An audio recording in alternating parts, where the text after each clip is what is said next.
Chapter 2. The Cycle of Fulfillment. And then shall appear the sign of the Son of Man in heaven. And then shall all the tribes of the earth mourn, and they shall see the Son of Man coming in the clouds of heaven with power and great glory. St. Matthew 29:30. The year 1912 marks the beginning of the most important era in the history of the world. As the earth, in its yearly journey around the sun, passes through a sign of the zodiac each month, so does our solar system during its great journey around the central sun of this universe pass through each sign of the zodiac. But in this greater cycle, instead of a month, our solar system requires approximately 2,170 years to traverse each sign. In this great journey, our solar system has reached and is now entering the sign Aquarius, the man from the east, one of the four sacred symbols of Ezekiel and the Apocalypse, also one of the four great divisions of the mundane cross. On February 7, 1912, the mystic planet Uranus also entered this sign in its own house, where it will remain about 7 years. Hence, the year 1912 marks the beginning of the first period of the cycle of fulfillment for this present sub-race. The word fulfillment sends a thrill of joy through the heart, but let us consider a wider meaning of the word. A fulfillment is a just compensation for that which has been accomplished or attempted, a reaping of that which has been sown, both good and evil. A fulfillment is not a recompense for mere suffering endured, for suffering of itself has no purifying or uplifting power. It is uplifting only when the lesson which necessitated has been learned, and the lacking soul quality has been built into the character. This planet has passed through much suffering and has had its lessons to learn, both as a living entity, the informing principle of the planet, and through its inhabitants. Moses, the great lawgiver, commanded the Lord's chosen people that, after the completion of every seventh Sabbath of years, they should celebrate the following year as a year of Jubilee. This mystic cycle, observed literally every 50th year, has the same significance as the cycle of fulfillment. During the year of Jubilee, all debtors were released from prison and all slaves set free. And in this cycle of fulfillment, all the forces, powers, and capacities within the individual, the race, and the planet, which have been imprisoned for indebtedness to the law, will be released. This does not mean, however, that any will be exempted from paying karmic debts, but that those who were imprisoned to the law for debts will be released or given an opportunity to work them out during this period. The lower aspects of all these powers and forces must first be reaped, and the adjustment made upon the lower planes ere the higher phases of the fulfillment can be brought about. The reaping of the harvest has already begun, but ere it can be garnered into the great granary, it must pass through the winnowing. The chaff and dirt must be blown away, and only the golden grain remain. The elements have been cast into the crucible, and the fires must burn until all the baser elements rise to the surface and are removed ere the gold can be purified for the king's use. The influence of Uranus in Aquarius will bring to the world many great and sudden changes, both in the physical condition of the planet and in the mental and psychic realm of its inhabitants. A partial cataclysm occurs at the close of every age of the world, they say, which does not destroy the latter, but only changes its general appearance. New races of men and animals and a new flora evolve from the dissolution of the precedent ones. The earth will have to endure not only changes in climate, terrible storms and disasters of every sort, but also cataclysmic changes in its crust ere the adjustment to the new vibration is accomplished and the earth is prepared as a dwelling place for the new humanity. The great law of divine harmony is forever working in a sevenfold manner as 1. Order, 2. Compensation, 3. Karma, 4. Vibration, 5. Cycles, 6. Polarity, and 7. Balance. It will be noted that vibration stands in the center of these manifestations of the law. It is Fohat, the breath of eternal motion, or Thor's hammer, the swastika, by the action of which the sparks of life are thrown off. The 7 aspects are like separate ingredients put into a vessel that bread may be made. Until the motion of mixing or vibration brings about an amalgamation and change of conditions in the ingredients, they do not become dough but remain flour, yeast, salt, water, etc. Thus, through vibration must the law in its entirety bring about the fulfillment of all earth conditions. Everything from the planets to the tiniest grain of sand or microscopic bacterium has its rate of vibration or keynote and its cyclic motion. The orbits of the planets may be called their cycles of vibration, the wavelength of their oscillation, But within these greater oscillations there are many, many lesser vibrations or cycles, as the minute and the second vibrate within the hour. A windstorm has its rate of vibration or keynote, and everything within its path, while vibrating to its own keynote, must vibrate in harmony with the dominant note of the storm or be swept away. This planet is fulfilling the law as vibration and cycle has reached a point in the zodiac where it is entering into new conditions, where it must respond to a new keynote, its cycle of fulfillment, and fulfill the law in its entirety or be swept away. As it responds to this new vibration, everything upon it must accommodate itself to the new conditions. The failure of certain factors to adapt themselves will bring about the storms and cataclysmic changes, which will adjust conditions to the new note with startling suddenness, just as a tree which remains rigid and refuses to adapt itself to the storm will be suddenly broken off or uprooted. Every planet in its course of development has to meet the forces sent forth from all the starry worlds and systems. Those which are in advance of it will send to it overwhelming force, almost greater than it can bear, while those which are less advanced will draw from it with a grasping force. But there comes a time in the life of every planet, as well as in the life of every individual, when a crisis is reached. In the case of a planet, this point is generally reached toward the close of the fifth or the beginning of the sixth great race. Then every effort is made to tear it to pieces. All the forces, both within and without, are exerted in an attempt at disruption, an attempt to tear the planet or individual into separate fragments. Only those who can endure this great cosmic testing and come out of the fiery ordeal alive can survive and continue their evolution. The heavens are full of wandering comets, asteroids, and fragments of planets, all that is left of worlds which have gone to pieces under this great test. These fragments are destined to spend eons of time wandering in space ere they can once more be gathered together and obtain the force necessary to become a planet, or until they are drawn into some evolving planet whose vibrations are in harmony with theirs. Great alchemical changes are transpiring within and around the Earth that will terminate in cataclysm or periodic activity. These are not altogether malign influences, for among the stars, astronomy and astrology agree that there are no malign and no beneficent planets. In the ordinarily accepted meaning of the terms, all is cosmic law. The peculiar force exerted by every star in the firmament upon every other star is just that force which is needed for each particular star's well-being at the time.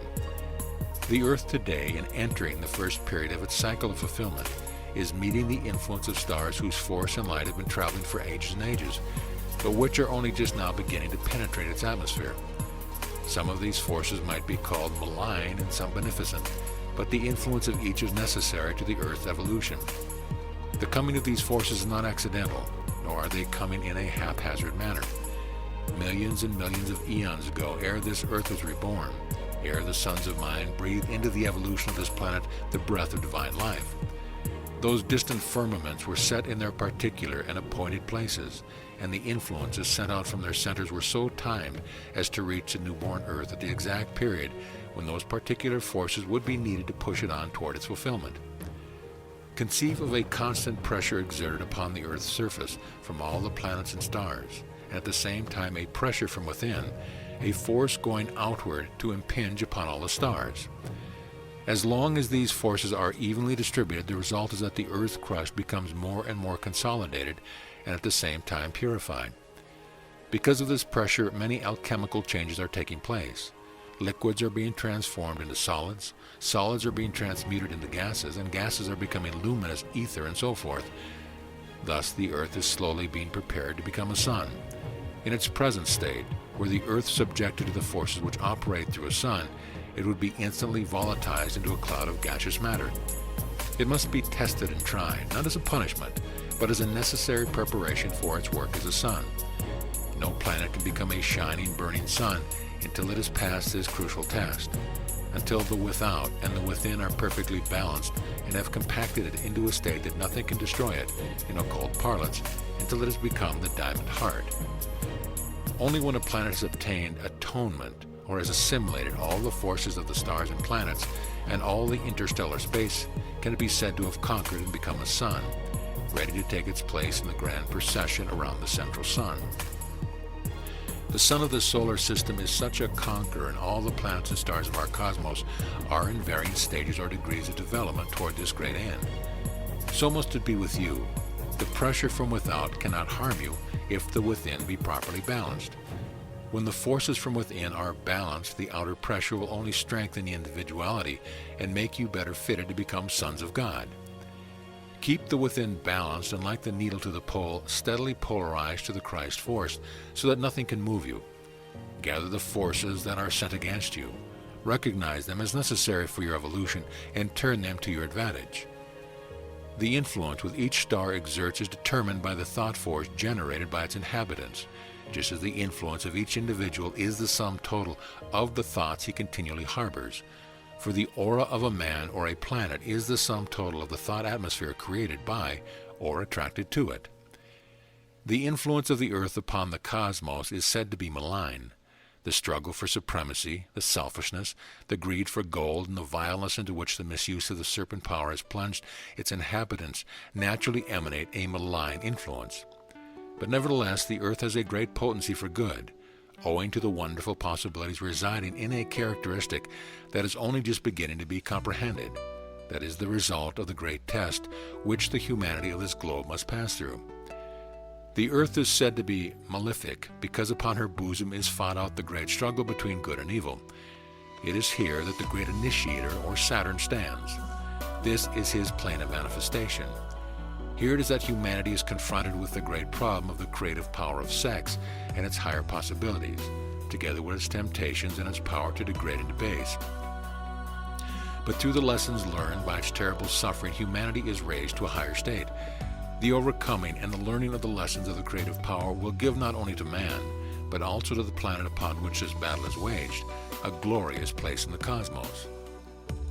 Therefore, instead of the earth being malign, the influence it sends out is one of patient endurance and determined victory. Victory over discouragement is one of the greatest victories man can win. For this reason, this planet sends out into space the most wonderful melody of all the planets. For only here is the chord of suffering endured and discouragement conquered, blended with the keynote of the globe, the earth being the only planet that has a bass clef of suffering to complete its chord.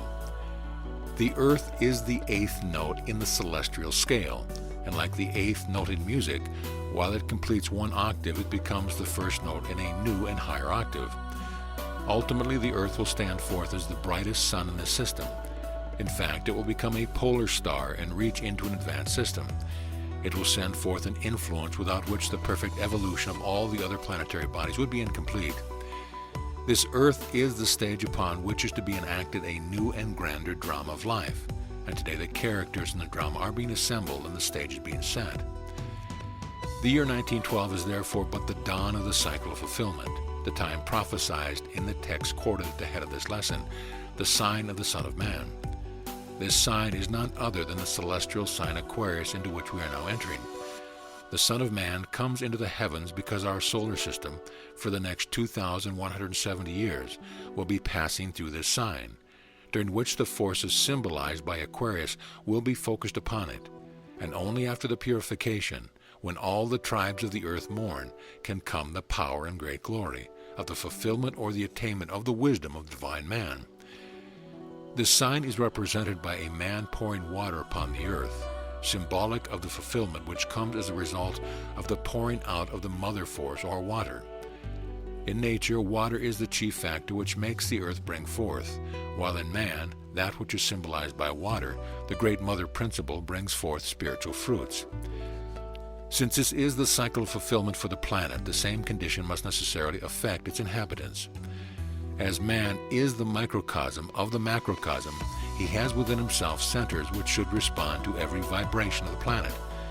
Hence, as the earth strikes its new keynote, man must vibrate or attune himself to it, or be storm-swept by his failure, just as the fruit and leaves of certain trees are stripped from the branches by a storm, which only strengthens other trees.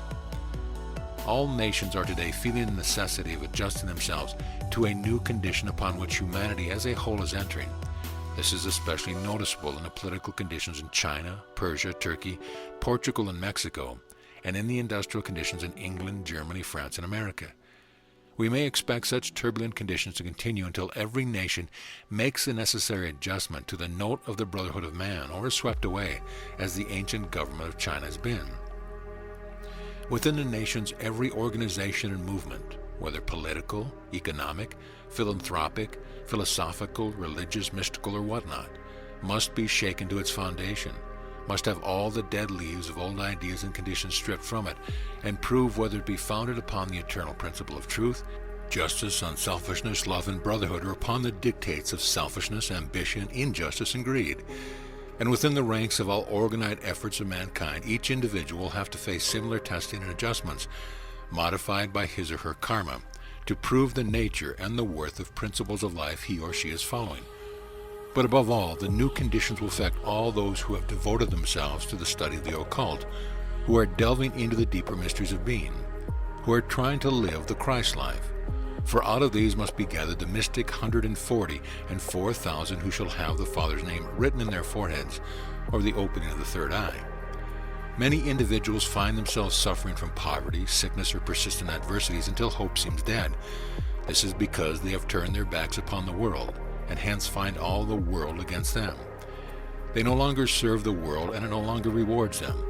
They suffer because, having turned from the world, they have not yet sounded the keynote of the new life by which alone they can enter into its rewards. They are passing over the interval between the two notes, and it will be longer or shorter according to their ability to awaken to the new vibration. This period is symbolized in occult literature by the Great Abyss. There is, however, a narrow bridge over this abyss builded of naked swords which leads to the eternal city, over which all must walk with bleeding feet. But there is a hand to guide and a voice to cheer you if you but seek them in the darkness. It is always darkest just before the dawn. All old karmic conditions must be swept away ere the new era can manifest. Let no earnest seeker after wisdom grow discouraged, but hold fast to the guiding hand, and trust to the power which shall bring him safely through. The earth could no more bear the whole force of a sun without being consumed than you, as individuals, or this movement today as a unit, could express that which you are destined to express.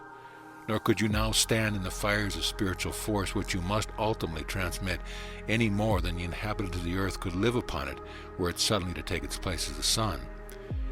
At some period you must be sons of righteousness, but you must grow into it.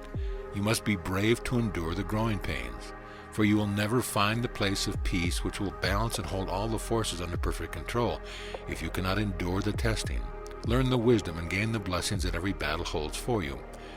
Find the place of peace. Make the pressure within ever evenly and perfectly balanced, that the pressure from without may strengthen you. Be calm and rest in the midst of the storm. Realize the absolute calm and rest which dwells in the midst of a vortex. Repeat constantly, I am strong, I can conquer. My forces are not scattered because they are evenly balanced and under perfect control. Then will the forces that come against you form a protecting aura of strength and power which nothing harmful can enter. Let this be your watchword. I am balanced. I am calm. If the law be with me, who can be against me? If you can gain this realization, have no fear for the result. Once let your conscience realize, if only for a moment, the peace and power of divine love, and you have donned a shield and buckler which shall preserve you in the day of trial. Someday you will find our consciousness functioning within that radiant center where love is all creative, and power is omnipotent, and glory is unspeakable. There you shall meet the Great Mother face to face.